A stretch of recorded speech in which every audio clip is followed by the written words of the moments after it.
अपने जीवन में उत्थान करने का सबसे बड़ा सूत्र सीखो। जितने भी पढ़ने वाले बच्चे हैं ये भी अपने उत्थान का एक सूत्र सीखें। व्यवसाय करने वाले लोग हैं ये भी अपने उत्थान का एक ही सूत्र सीखें। साधना करने वाले लोग हैं उनके लिए भी यही सूत्र है जो बता रहा हूं। किसी भी व्यवसाय केंद्र को चलाते हो, इंडस्ट्री चलाते हो, CACS का एग्जाम देने के लिए साधना कर रहे हो, कोई मोक्ष जाने के लिए भी साधना कर रहा है, उसके लिए आचार्य श्री जी कई बार कहते हैं 1111 का रूल लगाना चाहिए। 1111 के रूल चलते हैं लाइफस्टाइल में। ये 1111 का रूल क्या है?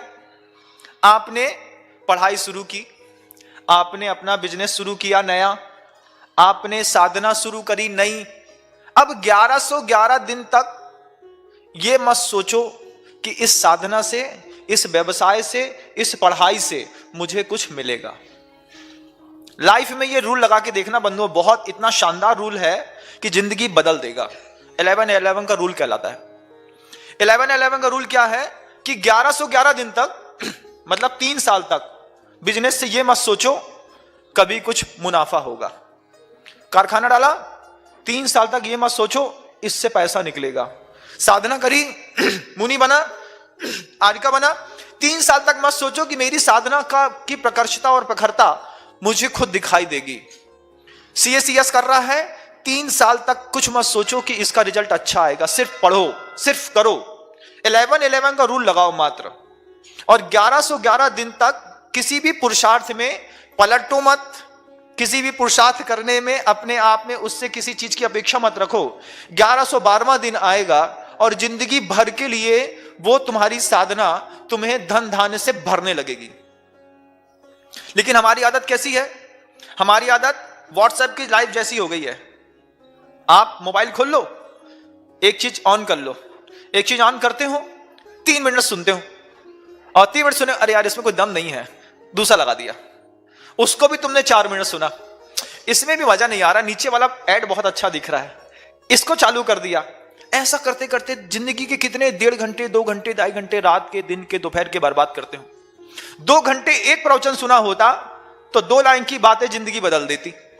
लेकिन 3-3 मिनट दुनिया भर के हर काम किए, हर चीज में मास्टर बनने की कोशिश करी और अंत में गधा बन करके बाहर निकले।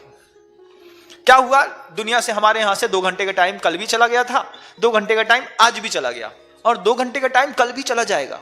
आज सुन रहे हो, अभी भी यही करोगे, 2 घंटे बाद भी 2 घंटे का टाइम चला जाएगा। समय की कीमत नहीं पता, साधना की कीमत नहीं पता। कि आचार्य ने कहा 1111 का रूल, 1111 दिन तक पढ़ाई के अलावा कुछ नहीं, 1111 दिन तक बिजनेस के अलावा कुछ नहीं, 1111 दिन तक साधना के अलावा कुछ नहीं। समय तो दो, समय नहीं देंगे। हर 5 मिनट में अंगूठे के जैसे दिमाग की मानसिकता और विचार बदलेंगे। 3 महीने किराने की दुकान खोली, इसमें मुनाफा नहीं हो रहा, कपड़ा की खोल लेते हैं, कपड़ा की खोल लो। कपड़ा की 4 महीने खोली, सीजन नहीं चला, समझ में नहीं आ रहा, एक रिडक्शन सेल लगा देते हैं, पूरे कपड़े की दुकान बेच डाली, पूरी की पूरी किराने की दुकान बेच डाली। अब क्या करें यार? जोशी को दिखाया था, वो कहता था कि लोहे का धंधा अच्छा रहता, लोहा का करके देखते हैं। अगले 3 महीने बाद लोहे का धंधा डाल दिया। फिर लोहा का, जैसे तुमने लोहा खरीदा, लोहा 50 रुपए था, तुम्हारे खरीदने के बाद 42 रुपए हो गया। फिर माथा कूटा, फिर महाराज के पास गए, महाराज कुछ उपाय बताओ। अब महाराज क्या उपाय बताएं भाई? महाराज ने तो एक ही चीज कहा, पिताजी कहते थे बनिया की बैक में पारस होता है, बस अपनी दुकान में बैठा रहे। वो शब्द मैं कहने नहीं चाहता, अच्छा नहीं लगता है। बता, दुकानदार अपनी दुकान में सिर्फ बैठा रहे, दुकान अपने आप चलती है। लेकिन हमारी क्या आदत है कि हम दुकान खोलते हैं और दुकान में ग्राहक ही नहीं रहता, तो हम पड़ोसी की दुकान में जाकर के खड़े हो जाते हैं, बात करने लगते हैं, क्यों भाई क्या चल रहा है।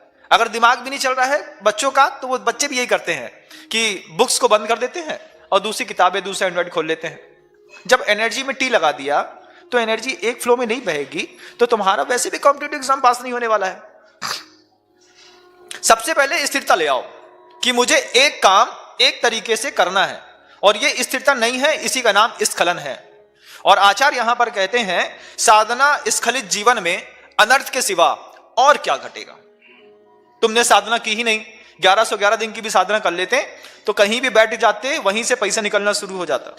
वहीं से साधना का रंग दिखना शुरू हो जाता, वहीं से पढ़ाई में तुम ऊपर उठना शुरू हो जाते। लेकिन हमको हर 5 मिनट में मन के कारण अपने आप को बदलने की जो आदत पड़ गई है, सिर्फ हमारे विकास को रोकने का यह सबसे बड़ा कारण बन गया।